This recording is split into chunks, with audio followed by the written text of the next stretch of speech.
नमस्ते, good morning बच्चों। उम्मीद है आप लोगों की पढ़ाई अच्छी चल रही होगी। पिछले वीडियो में हम जो डिस्कशन कर रहे थे सिमेट्री और एसिमेट्री के बारे में, आप लोगों को याद आया होगा कि ये जो ऑब्जेक्ट्स हैं हम बोल सकते हैं कि ये सिमेट्रिकल हैं। रीज़न क्या है? क्योंकि इसकी जो मिरर इमेज है ये वाली, इसको इसके ऊपर सुपर इम्पोज किया जा सकता है। ऐसा कैसा ये भी है। ये जो सर्किल दिख रहा है इसकी मिरर इमेज ये है, तो इसको इसके ऊपर सुपर इम्पोज किया जा सकता है, या यूं कह दो कि इस ऑब्जेक्ट की मिरर इमेज ये है। तो एक तरीका तो ये हो गया। दूसरा तरीका ये है कि आप ये चेक कीजिए कि क्या इस ऑब्जेक्ट को हम इक्वल टू पार्ट्स में डिवाइड कर सकते हैं।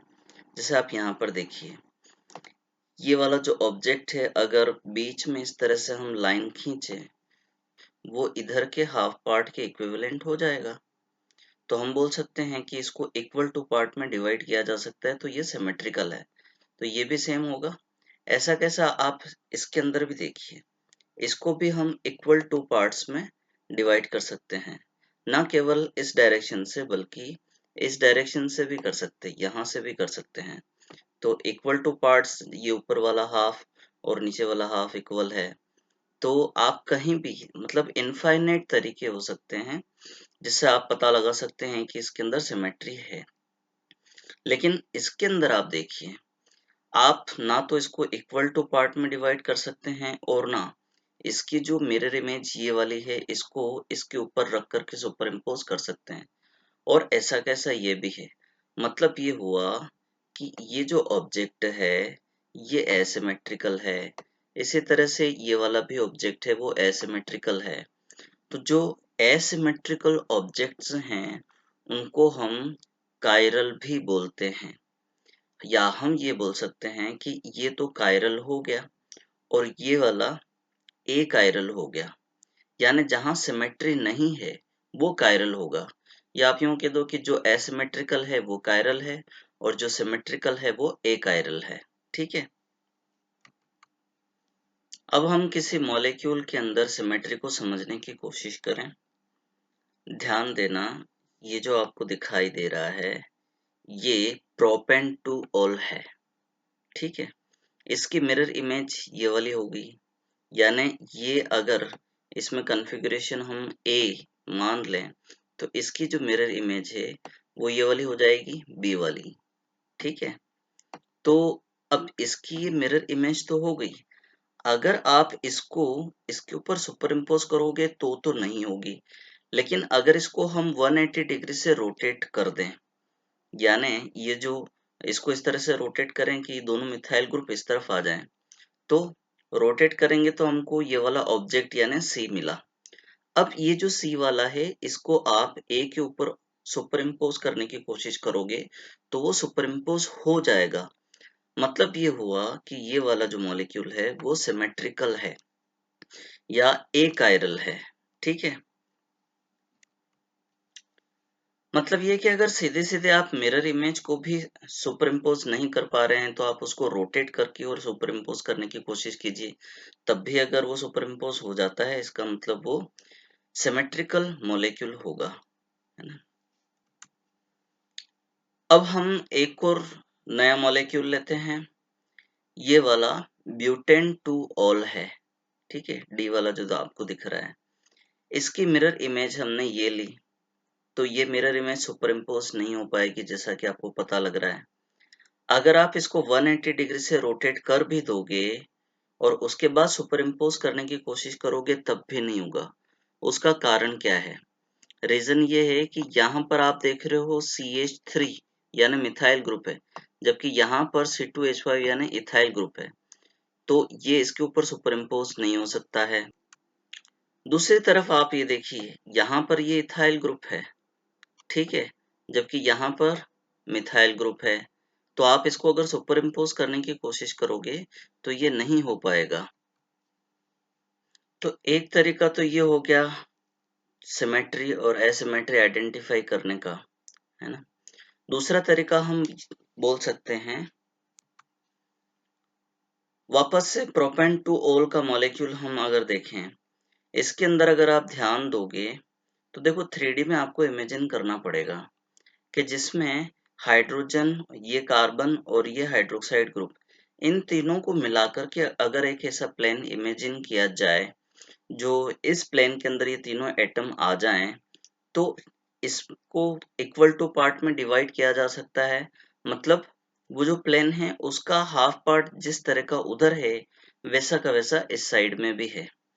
लेकिन अगर इसी चीज को आप इस पर अप्लाई करने की कोशिश करोगे तो इसके अंदर नहीं होगा। इसमें भी आप हाइड्रोजन, कार्बन और हाइड्रोक्साइड को मिलाकर के एक प्लेन इमेजिन करो, तो उस प्लेन के उस तरफ CH3 मिथाइल ग्रुप है जबकि इस तरफ इथाइल ग्रुप है, तो हम इक्वल टू पार्ट में इसको डिवाइड नहीं कर सकते हैं।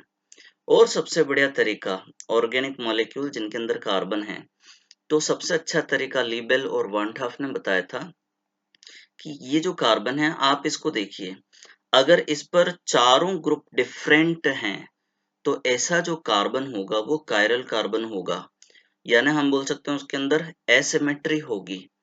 तो जब चारों कार्बन कार्बन पर लगे हुए ग्रुप डिफरेंट हैं तो ऐसा कायरल होगा या एसिमेट्रिकल होगा। और ऐसे जो एसिमेट्रिकल मॉलिक्यूल होते हैं वो ही ऑप्टिकली एक्टिव होते हैं। मतलब जो प्लेन पोलराइज्ड लाइट होती है जब उनके सैंपल में से पास की जाती है तो वो उस प्लेन पोलराइज्ड लाइट को रोटेट कर देते हैं। अब वो डिपेंड करेगा, अगर वो क्लॉकवाइज रोटेट करते हैं तो डेक्स्ट्रो रोटेटरी या उसको प्लस के साइन से भी रिप्रेजेंट करते हैं।